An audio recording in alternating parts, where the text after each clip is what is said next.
Have you ever found yourself sitting in your office or perhaps driving home after a long day, and despite having the title, the salary, and the respect of your peers, you're hit with a sudden sinking thought? Is this really it? Am I going to do the same version of today every day for the next 20 years? If you've built a life that looks great from the outside, but that somehow doesn't seem to have a place for the real you in it, you're not alone. Many high achievers believe that the smart and safe thing to do is to keep going down the path that has always served them in the past. But after years of helping people with their authentic self-expression, I've seen a recurring pattern. The longer you coast along the currents of a life you've actually outgrown, the more your inner critic atrophies your ability to change course. In this video, I'm going to show you why the voice of your inner critic, it's the one that's giving you all the reasons to play it safe and maintain the status quo, is actually lying to you. I'm also going to share 3 telltale signs that you aren't actually authoring your life anymore, but are simply being carried by a current toward a destination you stopped wanting years ago. At the end of the video, I'll also give you a copy of my Misalignment Audit. It's a set of targeted journaling prompts designed to help you decode what your inner critic is saying versus what your intuition is trying to tell you, so that you can stop guessing and start listening. When you started your journey towards the profession that you are currently in, there was this unspoken assumption. If I stick to the plan, do well in school, get the job, work hard, then I will be rewarded with certainty and fulfillment. And for a while, that plan probably worked. It probably worked really well. But look around. Between the rapid development of AI and the disruption that brings, and a global landscape that feels increasingly volatile, it's becoming clear that guaranteed certainty doesn't exist. The things we thought could never, would never happen have either happened already or are about to. Now, if this external chaos is making you question your career choices, you aren't having a crisis and you aren't going through a temporary phase. You're having a wake-up call. These external shifts aren't creating your doubt. They are giving you permission to finally hear the questions that were likely already there. The problem is that this internal questioning is often met with another voice. This voice tends to be louder, more insistent, more persuasive, and always driven by fear. Now, this voice reminds you of your responsibilities, like your mortgage, your kids' college fund, your retirement fund, your reputation. It tells you that change is too risky, too expensive, or too unrealistic. Now, this is the voice of the inner critic, which I want to point out is not the villain of the story. The inner critic is a security system that was installed many years ago. At least we can think of it that way. It's like a personal bodyguard whose job is to keep you safe by having you adhere to the messages you received when you were younger, like go to school, get the degree, get the stable job, get married, have kids, buy the house, and then you'll be happy. But this bodyguard is running on software that's 20, 30, 40 plus years old. It doesn't know that you've evolved, and it certainly doesn't recognize that the world is rapidly changing. It genuinely believes that having you stay exactly where you are is safer than the uncertainty of change, and it will use every bit of logic to convince you that keeping the status quo is the only responsible choice, even if it means lying to you. For example, it might tell you that leaving your job is irresponsible because of the current economy, making it less likely that you will actually keep your eyes open for exciting opportunities where you could truly thrive. Or it might tell you that starting that passion project that's been on your mind is indulgent or a waste of time, when in reality, it's the very thing that would help you prevent burnout. The inner critic typically uses the language of logic and fear to keep you from the one thing it fears most: the unknown. That being said, nature always seeks out balance. A plant in the forest will always reach for the sunlight, even if it means it has to grow in crooked lines. So if you find yourself constantly returning to the questions, why am I here? What is my purpose? Or if you find yourself secretly daydreaming about the paths you didn't take, that isn't a distraction. It's a signal that you are looking for the light. It's like your inner world is trying to recalibrate because the gap between who you are and what you're doing has become too wide to ignore. So your inner critic might be trying to keep you safe, but your intuition is actually trying to help you thrive, and it will find ways to try to get you to pay attention.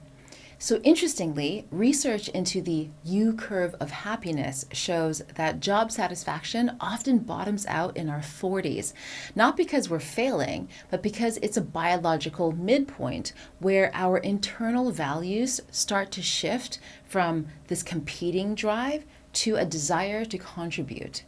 In other words, the things that used to give you a hit of satisfaction, like the prestige of the company that you belong to, or the size of your bonus, or the luxuries of the perks, they just don't have the same ROI anymore. Your brain is essentially asking for a different kind of fuel. It's like you've spent 20 years proving you can climb the mountain, and now your intuition is asking you if you're even on the right mountain. This isn't a midlife crisis. It's a midlife recalibration. And in a world that's shifting as fast as ours is right now, this recalibration isn't a luxury. It's a survival strategy. Your restlessness isn't something to fear. It's a data point indicating that you are ready for your next stage of development. If you're still unsure whether the restlessness that you're feeling is just a passing phase or if it's actually indicative of deep misalignment, see if you can spot signs like these. Number one, you are optimizing instead of questioning. So rather than sitting with the questions that have been brewing beneath the surface, you find yourself in reaction mode, doubling down on doing more, filling your to-do list, chasing the next title, going for that prestigious award, learning productivity hacks to become even more efficient so that you can maximize your 24 hours, or fine-tuning your workflow in a field that you know doesn't light you up anymore. It's kind of like obsessively redecorating a house that you know deep down you've already outgrown. Number two, your achievements kind of feel like checkboxes, not victories. Think about your last win. Did it feel like a genuine victory or just the relief of a chore being finished? For many high achievers, milestones can start to feel like entries on someone else's to-do list. If you feel like you are striving to win a game that you don't actually want to be playing anymore, that's a clear sign you're misaligned. Number three, your voice and your body language contract whenever the subject of work comes up. Pay attention to how you talk about your work. Is it a subject you would rather not talk about? When someone asks you, hey, how's work going? Do you slump? Do you make a face? Do you go, same? I mean, there are good days and there are slump days for every profession, but there's a big difference between something being a challenge and something being a burden.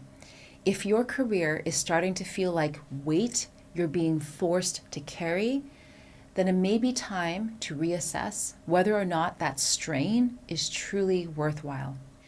Because here's what your inner critic isn't telling you. Staying in a state of misalignment has a cost too.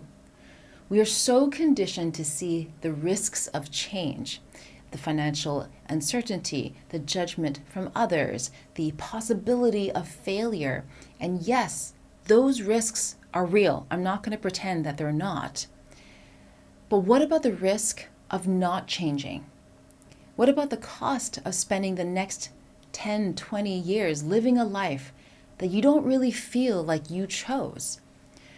What about the impact on your relationships when you find yourself chronically unfulfilled? What about your health, your mental well-being, your sense of aliveness? Your inner critic is very good at calculating the risks of change, but it is terrible at calculating the risks of staying stuck. Now, this is not to say that your current path is wrong, and I'm also not suggesting that a dramatic change is needed.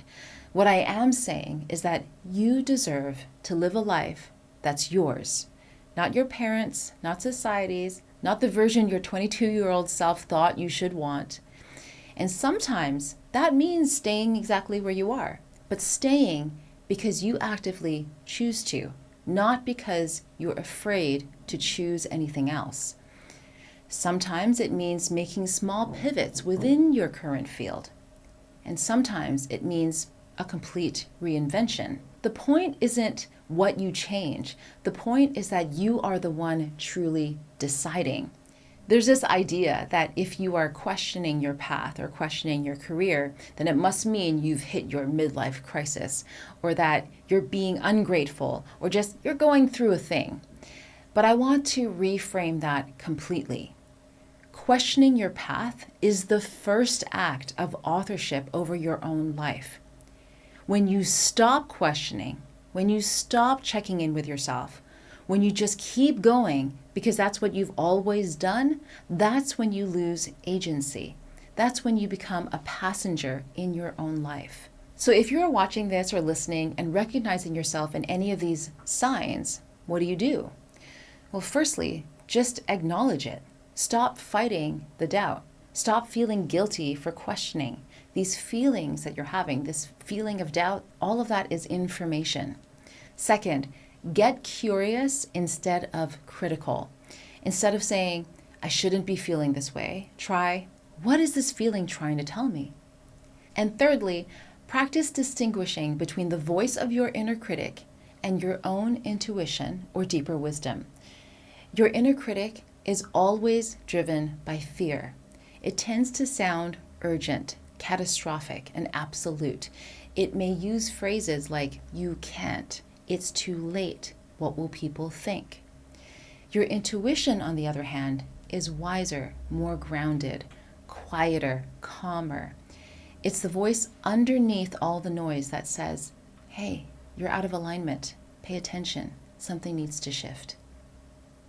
The more you practice listening for that difference, the easier it becomes to know which voice to follow. To help you out, I'd like to give you a set of journaling prompts that I call the Misalignment Audit. This exercise was taken directly from Chapter 2 of my upcoming book that's going to be released really soon. These journaling prompts can serve as the first step towards bringing clarity to some of the internal questioning you may already be experiencing. Click the link in the description to download these prompts for free now.